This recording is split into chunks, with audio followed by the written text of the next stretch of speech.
Hey, so welcome to another episode of the Soulful Side of Life with me, Portee. I hope that you're well and having a good week. And I am excited about this podcast episode with Polina Mikhailova. She is the founder of the brand 1111 Luck. I'm wearing the t-shirt now, you see?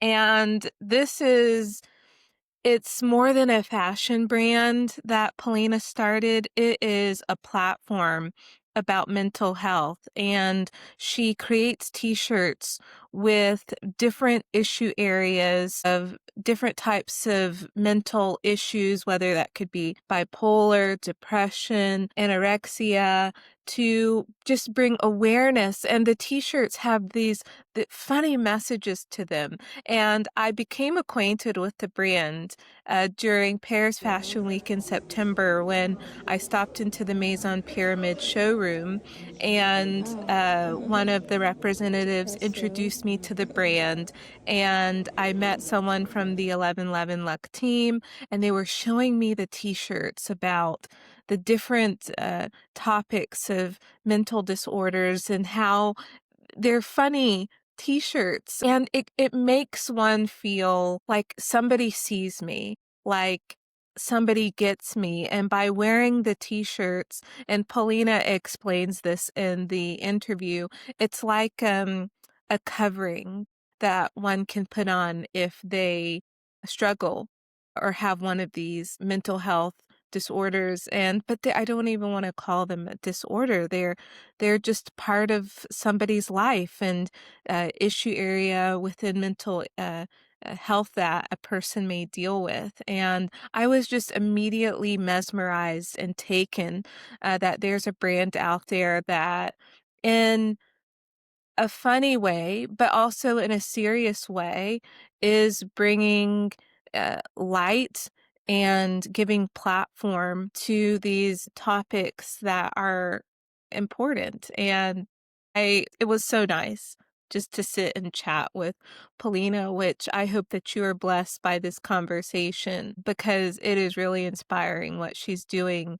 And this is a great Christmas gift to give somebody that you may know who would, whether or not they deal with a mental health issue or not, maybe they know somebody who does, or it's an issue area that could be just near and dear to their heart. It's a great Christmas gift to give. So without further ado, enjoy this podcast episode with Polina and be inspired by what she's doing and what she's bringing to the table of mental health and to the fashion world. So enjoy. I love the t-shirt. Yeah. Yeah, to support Where's the it come brand. from? Yeah. I loved the t-shirts and seeing them. So yeah, let's jump on in. So Paulina, thank you so much for joining the podcast. Thank you for having me. Yeah, Um, what you're doing is so inspiring, and I'm just ready to have a discussion about what led you to found 1111 Luck. But before we get into that, can you just talk a little bit about yourself, where you're from? of course. So I was born in Moscow, but traveled the world. I played tennis professionally. So I was a professional athlete till 14. Then I stopped. So I started as a professional tennis player, didn't go to school, traveled a lot as an athlete, playing tournaments, was busy.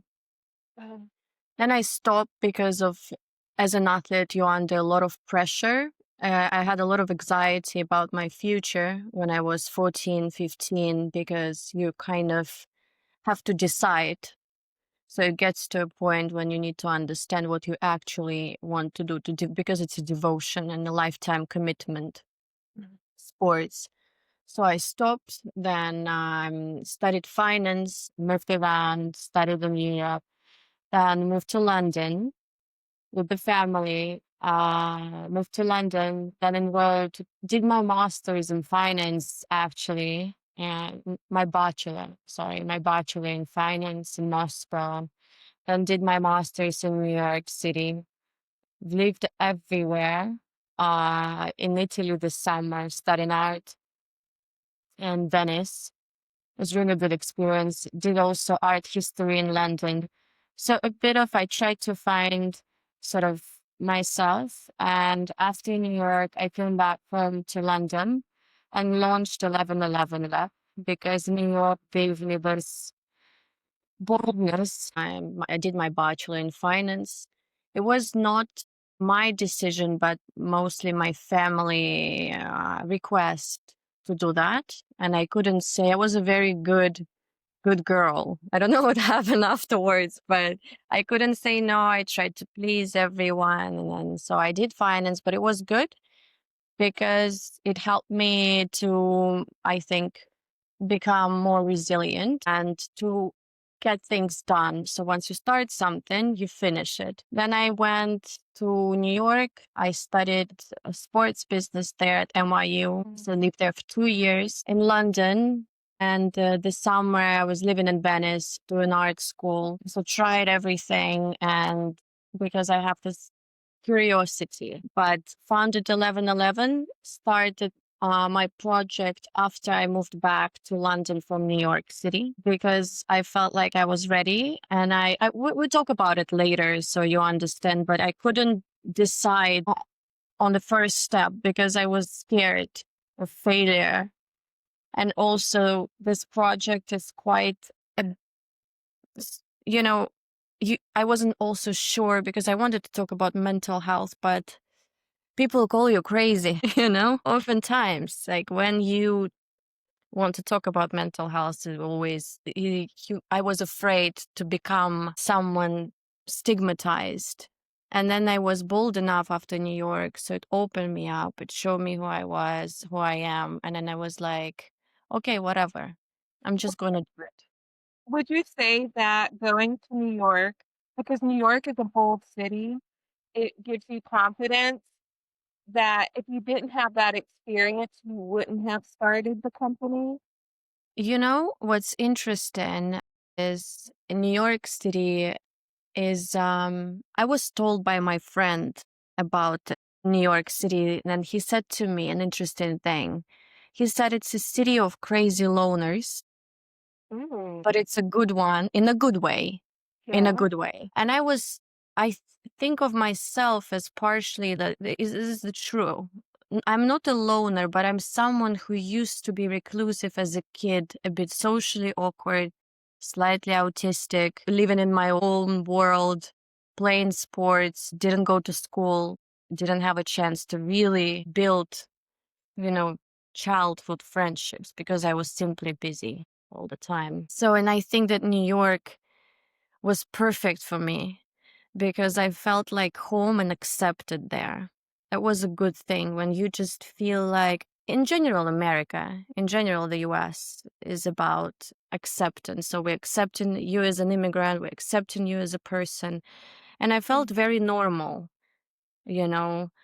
And I think that gave me this confidence to start something by myself without being afraid of judgment, and without looking back and just, okay, I just do it and then see, I don't care. The whole yeah, thing is just a noise. And then you focus on building something because it was exactly. very important to me to sort of talk Yeah. about mental health. So to What was the aha moment that you're like, the aha moment where you knew you wanted to start?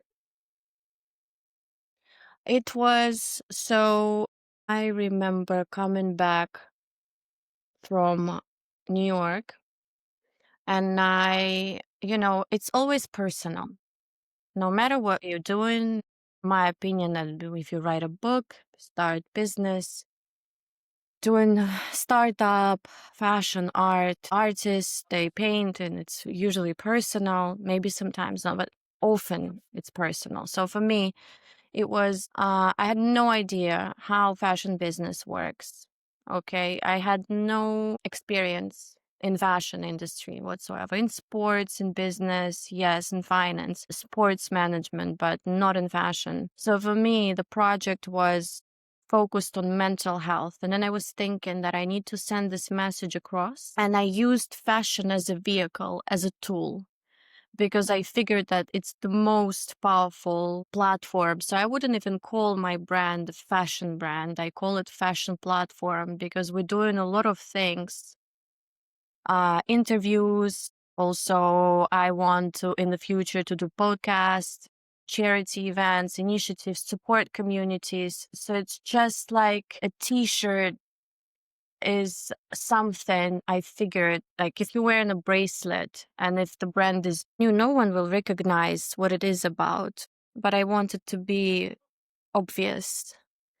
So Cool. you go, and the idea was, it's interesting that my therapist advised me on a few things when I started the business. And he said to me that he didn't expect, because he sent my t-shirts at just the very beginning to a few patients with certain disorders. And then he told me that the outcome, the feedback was surprising for him. He said to me that he expected people who suffer to have a tendency to hide and don't want to expose themselves while they having something, some issues of feeling unwell.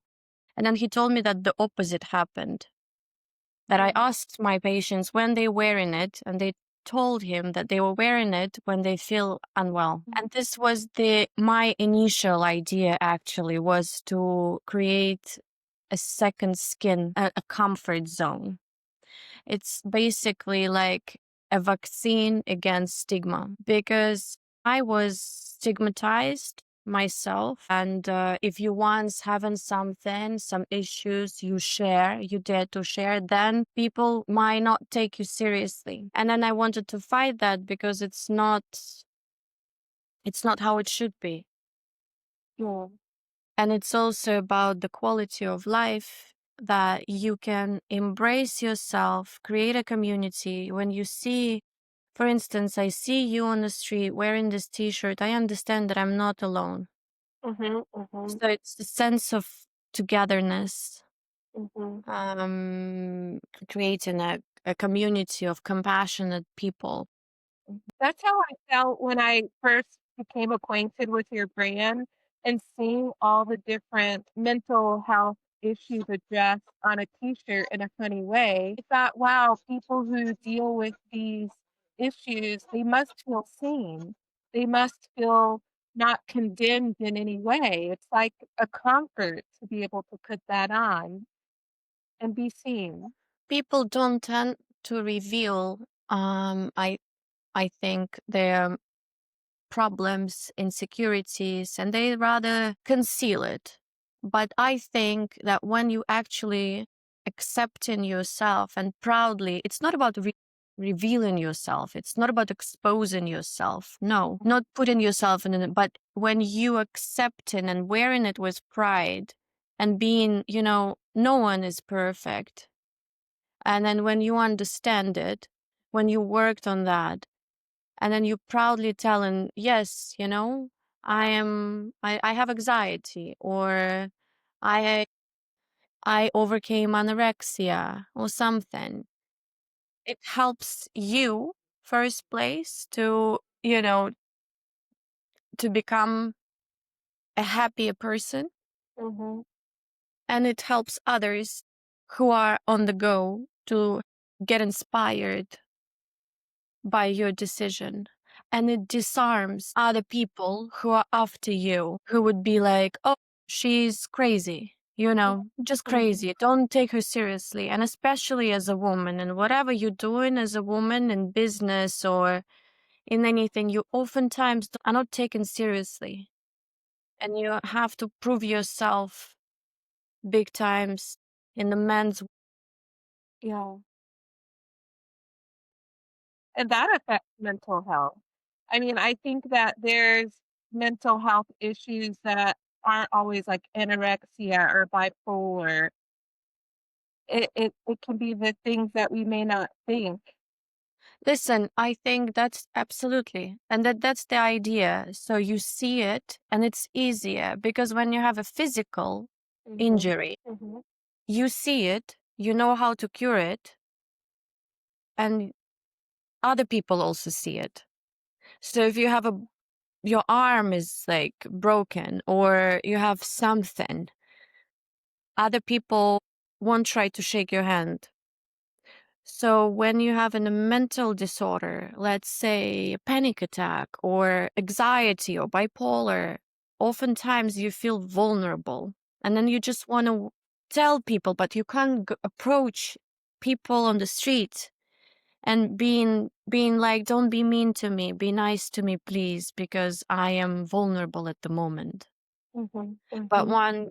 once you just wearing it with a clear message that says I'm bipolar, but in a cool way, then even though maybe people won't pay attention, but it's nice for you. Yeah, It's a statement. Be nice. Have yeah, empathy. I agree. Feel me. That's was the I think the main idea. Yeah, And then of course destigmatize, talk about it and raise awareness, spread the message because I'm a huge believer we're all talking a lot about sustainability, planet, nature, and it's very important. But not many people really talk about how to actually delve deeper inside yourself, fix yourself, and then if when you become a better version of yourself, or try to be at least, there is an opportunity for the world to be a better place. truly, truly. I think a lot of the problems we see in the world is perhaps a result of people who haven't been able to work on themselves and they've just kept inside life's problems and challenges, and it's just compounded like interest.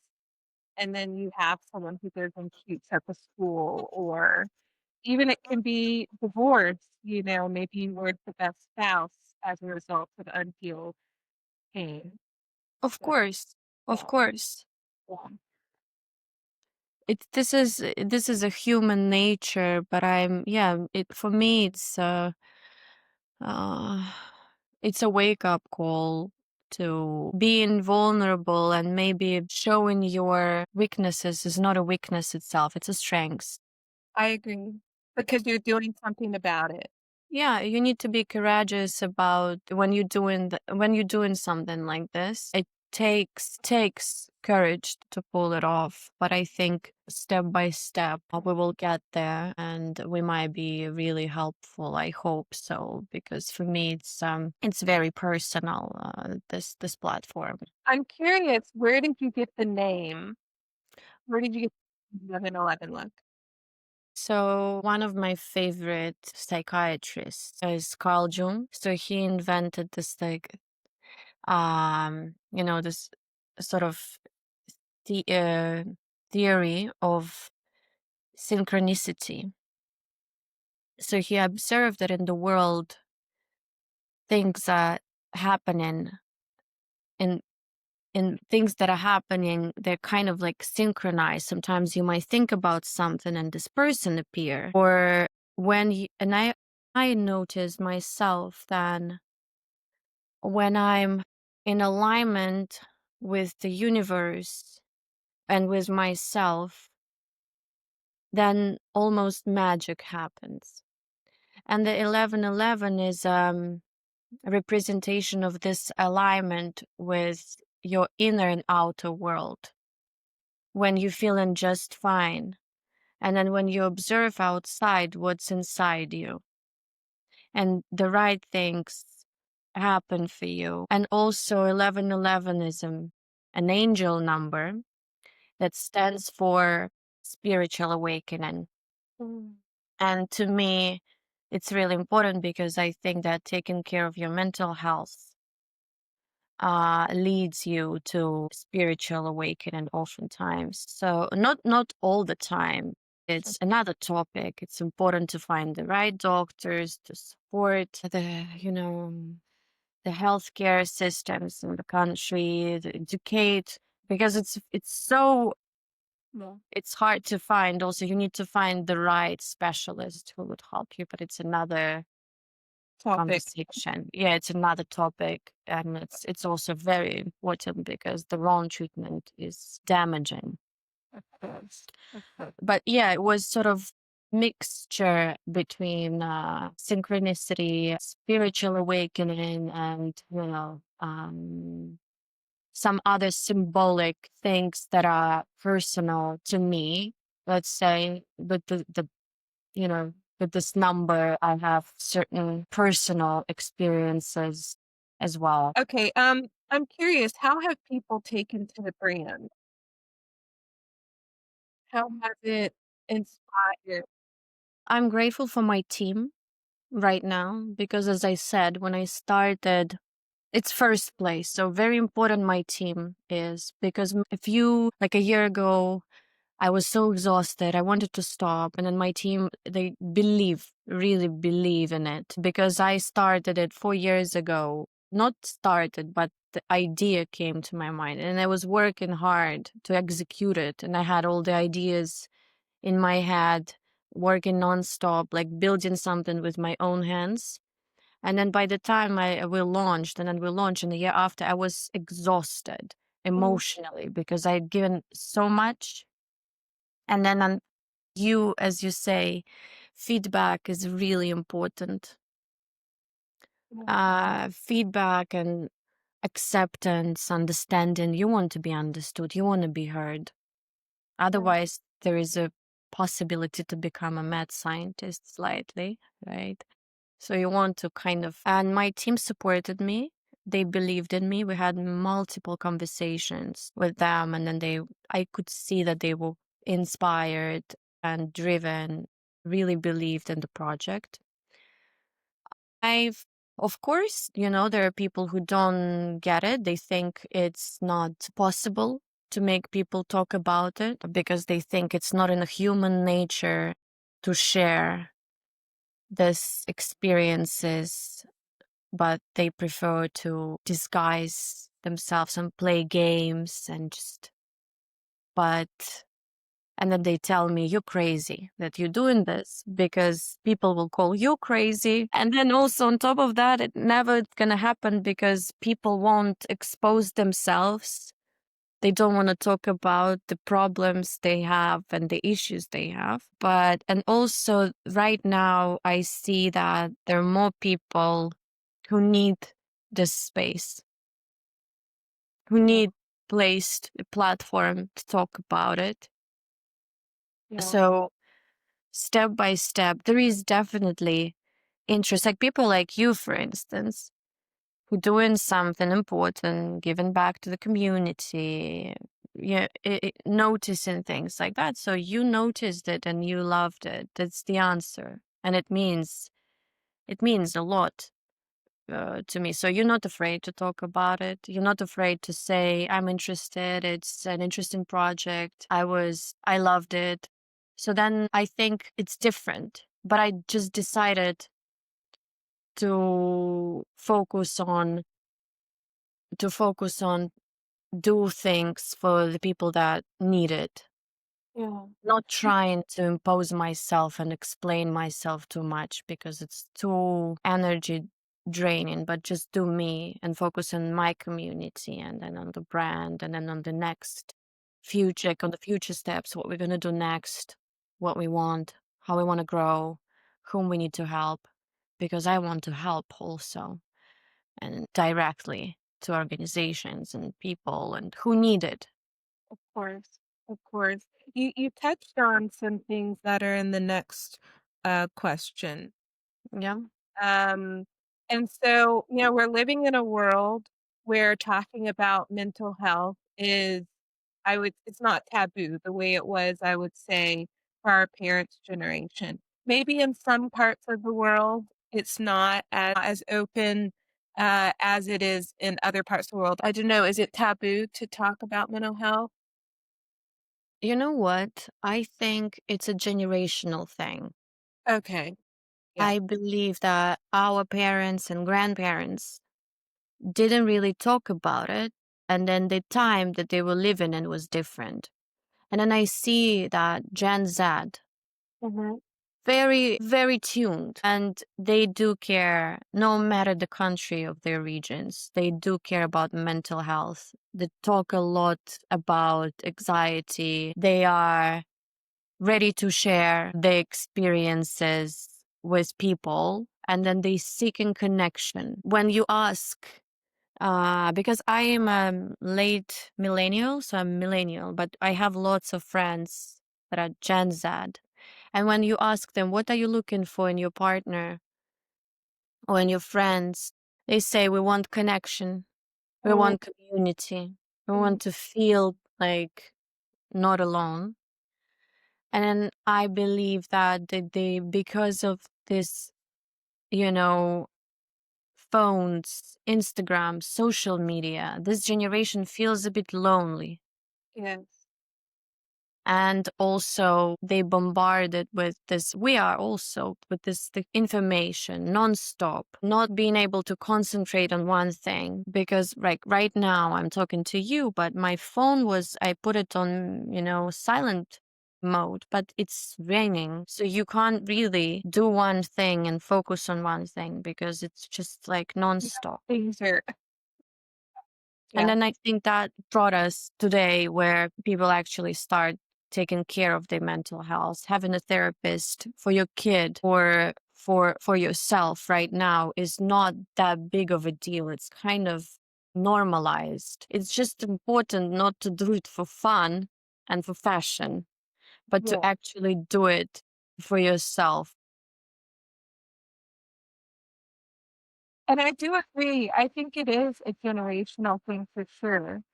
Um, I was recently in Egypt, and I was amazed that there was this film talking about male, particularly men in the Middle East, not being able to express and talk about their feelings Hmm. and their hardships. A film, Ahmed Malik, and they even had a panel discussion about that. And men were talking about, I guess you're told to be tough. The way, like in Latin American cultures, men have to be very masculine. And it's so great to see, what I'm saying is it's so great to see that around the world, especially in cultures that have been told to be, don't talk about your feelings, keep things inside, that this Gen Z is like, hold up, no, I need to talk about my feelings. And I think, like my parents, especially like my mom who grew up in a completely generation, she's a baby boomer, is now even herself starting to talk about things that she wouldn't have talked about when she was my age. So platforms like yours are probably helping older generations talk about things. Thank you. I hope so. I hope so because there is no age group that we are focused on specifically. To Yeah. me, there is no specific, and we see interest from different generations, absolutely different generations. They love to be, some people just want to be cool, and some really curious, think it's important. And then very young people as well, students, it's a mix. I agree with you that there is certain, with men, they have to be tough and probably right, as you say, they don't tend to show their emotions and feelings, but still I see and I love when powerful people, successful people talk about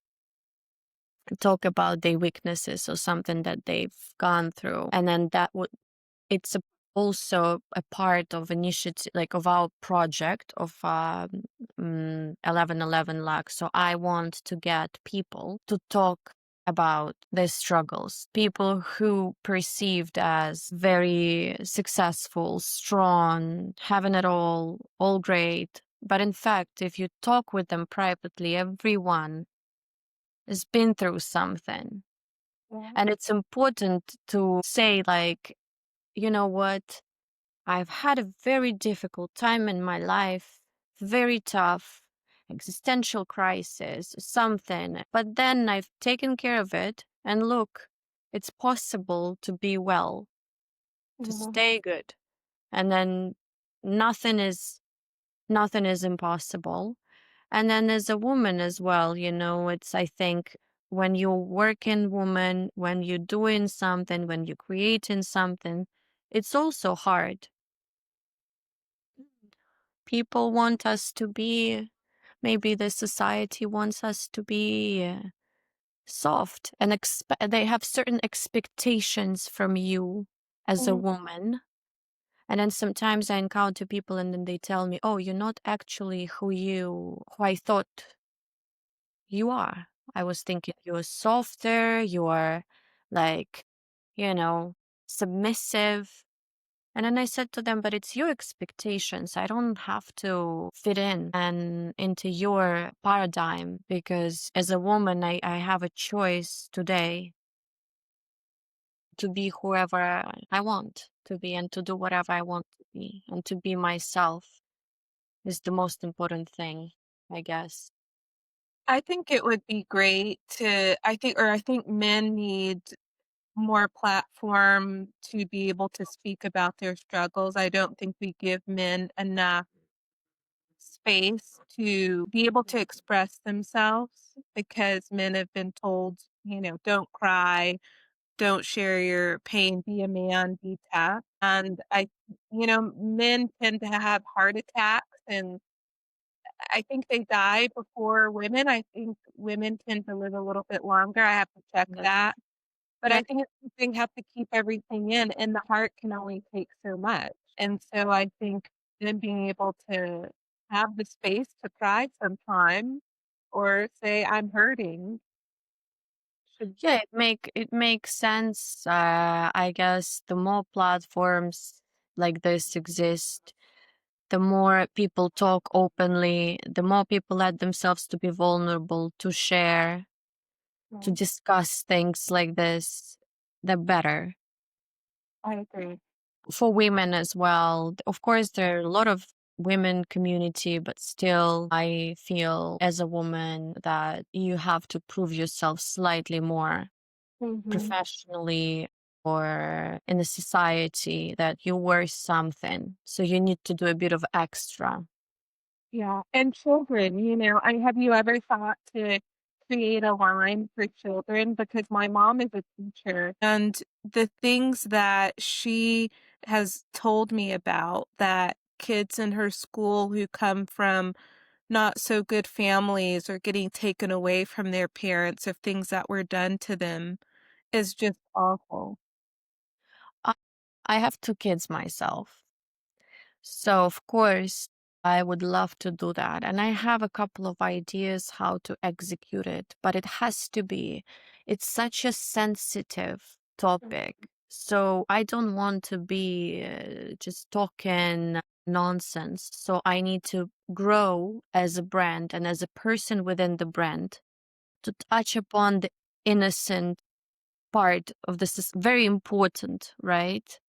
So I'd rather focus right now on creating a community amongst adults and in parallel supporting kids charity organizations and work closely with them. And then of course the plan is to do kids collection, but it has to be done so gently, so softly in order not to harm anyone because they so innocent. But in the future, as a mom of two kids, because my son, he's 9 years old and he's sometimes wearing a t-shirt, he's like, "Mom, I love 1111." He's like, "I love it so much, can you give me one, can you make one for me?" I'm like, "Of course, one day."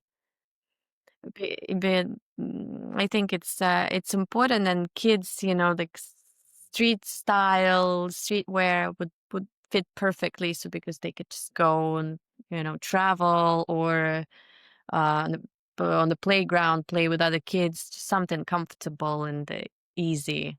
But Yeah, yeah, that's the plan. that's the plan.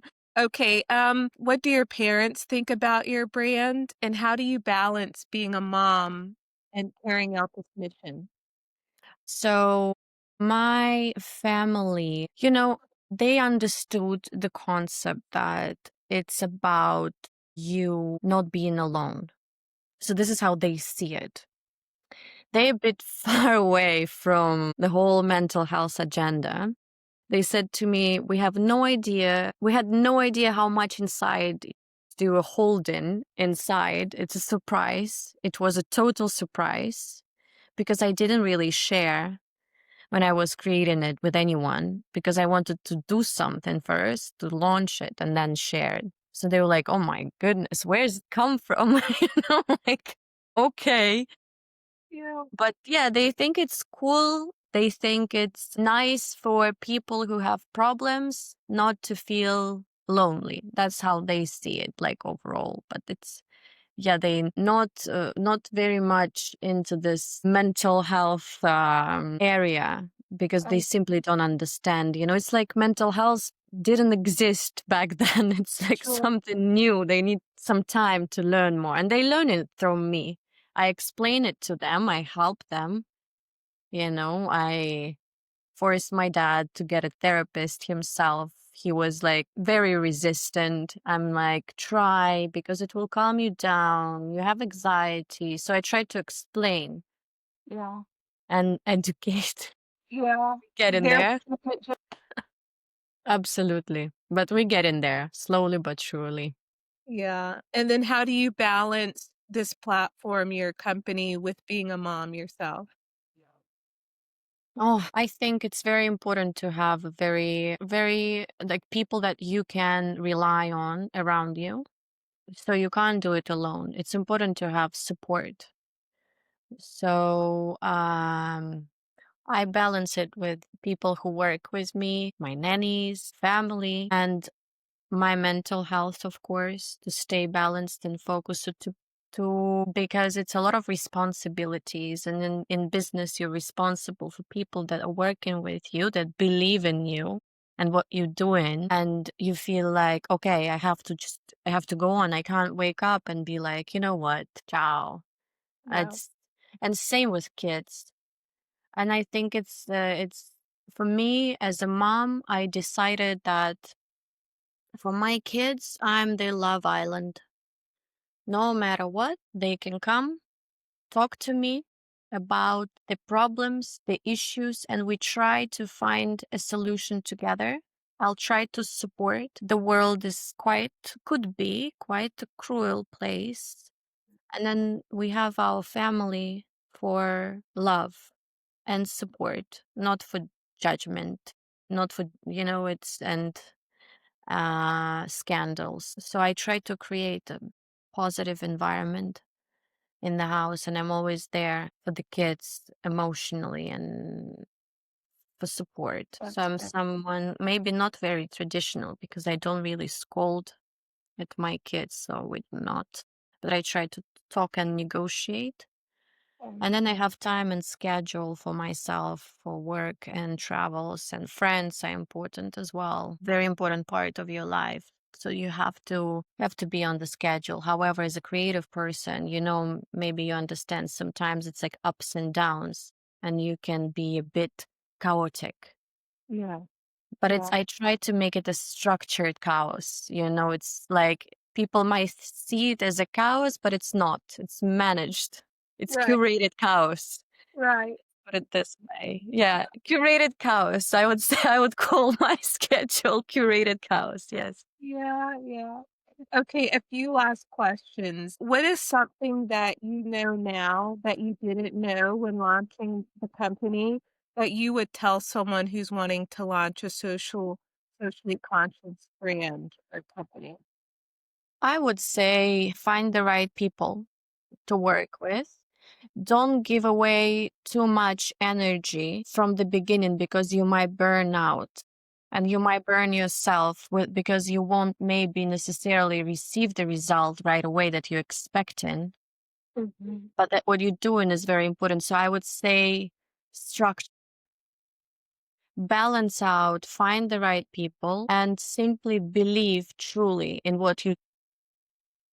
Because if you don't believe, you won't be able to go on Yeah. because you're just gonna get exhausted. But Mm. when you really, really, truly think that it's gonna work out, that it's important for you, for the community, then I am sure you're gonna make it. But yeah, just slowly, step by step. That's what I would do because myself at the beginning, I was so passionate, Mhm. almost obsessed, and I would do things 24/7. And then I had a big chance to just burn out Mhm. Oh, yeah. because you knock at the door and then you expect when you are passionate about something, you believe that everyone else should be as passionate about your project as you are. Mhm. But it's not necessarily the case. Or if that's the case, it takes a minute for people to observe, understand you, the brand, get it. So it doesn't happen instantly. So that Yeah. would be my advice, I would say. You've lived in various cities from Moscow to Milan, New York, London. How have these places weighed on your mental health? How do you have to adjust when you're living in these places? I didn't live in Milan, maybe I lived in Venice. Okay, sorry. And that's interesting because Venice is a very special city. I think every city shaped me. I tried to pick the things that I found appealing to me from each city that I was living in and create my own persona, my own personality. And then I wanted to enjoy the culture, the people, the food, understand it, learn about it more through museums, theaters, music, food, everything. I think that it definitely created. I spoke with a friend recently, and she said to me, I can't understand what's your country and where you come from. Like it's a different sort of energy. And we call our community planet mates. Okay. And if you go on the website, you see welcome planet mates. And I think that's the idea of sort of you just a person. It doesn't matter. But you can, my idea was no matter what I was living, I tried to take the best. You know, in Moscow, there's a lot of music, culture, writers, poets that I find appealing that shaped me. And Tolstoy, War and Peace changed my life and my vision and my outlook on life. Theater in New York, this freedom, this creative energy. In London, traditions, art, history, people, culture, Italy, and it's all unique and beautiful. But I tried to take this experience, gave me an opportunity to pick the right things that I find appealing for me, Yeah. to adjust it for myself and be like, okay, oh, I love that. I want to keep it for myself. Oh, it's nice that they doing this. Oh, this is nice, this celebration. Or I love this music and I love how they talk to people. In England, I admire the ability of being extremely polite. I took it on board to be more considerate, also giving back to the community. In America, when I was studying in New York City, we would volunteer, we would do different sorts of things that I found very important Yeah. that I never known about before. Yeah. Wow, Um, that's inspiring. you. Few last things. So I know some Russian phrases, and I'm curious if you how you would say my Russian is. So, of course, I know like "Как дела?" "Спасибо," but the two phrases that I know, "Я скучаю по тебе." This is so sweet. I miss you. You're saying Yeah. I miss you. When I was a student in London, I dated a guy who came from Eurasia, and, he taught me some phrases, and, And you yeah. still remember? Yeah, I Nice. don't know, they're, like, stuck in there.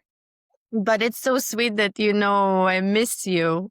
It's very sweet and moving. Like, yeah, I miss you. Я по тебе скучаю. Yeah, Important sometimes to hear from our friends and family that they miss us. that's Uh, true. And can you say that same phrase the way I said it to anyone, or is it gender specific, or is it oh, only no, in absolutely romantic? not. No, no, it's like I miss you. Exact same thing. Я Okay, скучаю по тебе. Yeah, you can say it to your friend, you can say it to your partner, to your kids. It's very generic, yeah, very Yeah, it's perfect. And you don't have accent, actually. You're good. Thanks. Yeah. So now I can go to, I'm dying to go to St. Petersburg. So One if you day, ever visit, hopefully. I could just go around telling people these two phrases and they're going to think I've, It's enough. It's a survival kit for you. It's yeah, fine. Hello, how are you? And I miss you. yes. You need to also know I love you in Russian is Oh, я тебя люблю. that too big. Exactly. I love you. And that's it. You're going to survive and be well. Yeah. Yeah. I'm dying to go. I'll make it one day. Last question. Are there Mhm. any new launches coming for 11/11 Luck next year? Yes, yes, they are. We are going to we will start production in December. We will have more like a different selection, hoodies, maybe caps, something different. Because I think for traveling and just to expand a bit, to try something new, also apart from t-shirts, and then hopefully there are a few very interesting collaborations are coming as Right. well in the next year. So be hopefully a very exciting year for us. And yeah, you'll get your hoodie. Oh, wow. This is exciting that you're expanding into where I would wear it all the time. Thank you so much. It means a Yeah. lot to me that you're wearing. Also, it looks very good on Yeah. you. Oh, I love it. I love it. So I'm gonna be wearing it when I travel and go out and about and, yeah. Thank you. A little spoiler that we are going to have a t-shirt for fear of flying, actually, for those who Oh, are aerophobic. And, also people are scared yeah. to share when the turbulence starts, they kind of, you see people, pressing buttons and Yeah, asking for more champagne or wine or whiskey or I don't know, whatever, alcohol. yeah. But I also thought it's kind of important for nervous flyers and travelers to have this. So we're gonna It launch is this. that is very important because I was on a press trip once, and this guy, he's like, "I have to go to the bar before getting on the flight," and he That's was very tipsy, like, he cannot fly without being tipsy. Yes, I had this times as well. And you know what? Surprisingly, a lot of men. We were talking about men not exposing themselves. A lot of men that I know told me that they have this fear and then they need a drink also Yeah, before, or like a pill or something, or a sleeping pill they take because yeah, they feel an extremely anxious on a plane. It's also an interesting subject. I think that's why mental health is like endless. You can yeah, talk about it endlessly, and then we must yes. start the conversation, I think. I agree, and it's so freeing. I think when you start talking about mental health, what's bothering you, even, like, of course, there are these disorders that are made up by, I don't know, the medical boards and, science and medicine has, you've got bipolar, you've got these things, but I think there's issues like recently in the US, a lot of people have lost their jobs with the tariffs, and that creates, mental health. And I think things like TikTok are they're platforms where people are like, hey, I lost my job today. And it really hurts. Vogue laying off a lot of staff, like, was it last week or the week before last? And people talking about the stresses of that. And Of it's course. important. And it's good, right? I think it's really good that they talk. It's good that they use these platforms uh in order to share, and they Yeah. find to share. And then yes, when I also, having bad day, and then you just scroll in your phone, your TikTok or Instagram, and then you see other people talking, it makes you feel like, okay, okay, that's fine. I'm not I'm not alone. I'm not the Yeah. only one, and there are people out there also struggling. So it's and we need to use that. We need to use these platforms. We need to use, because also I see the sparkle of the surge of people telling that it's technology is really bad, but I disagree with that. I think technologies are really important. It's just important to use it in the right manner Mhm. in order to make it beneficial for you, the community, and mental health. So there should be some regulations, maybe education for people and the kids, how to use that in the right manner, For but sure. not just excluding it, because these platforms can be used and then make such difference globally. Agree. I agree. Well, I hope 1111 Luck continues to soar and makes an impact, and that you do get to do all the things that you have planned. Thank you With very much. Means a lot to me and to us. I'm sure my team was very, excited for us speaking today. I think it's also important to spread the message. Thank you for being a part of it. Oh, my pleasure. Thank And you so much yeah, thank you. It was nice talking to you. for me as well. I hope that you enjoyed this podcast episode and that you have found a soulful connection to the conversation. God bless you, and until the next episode, go bless somebody else.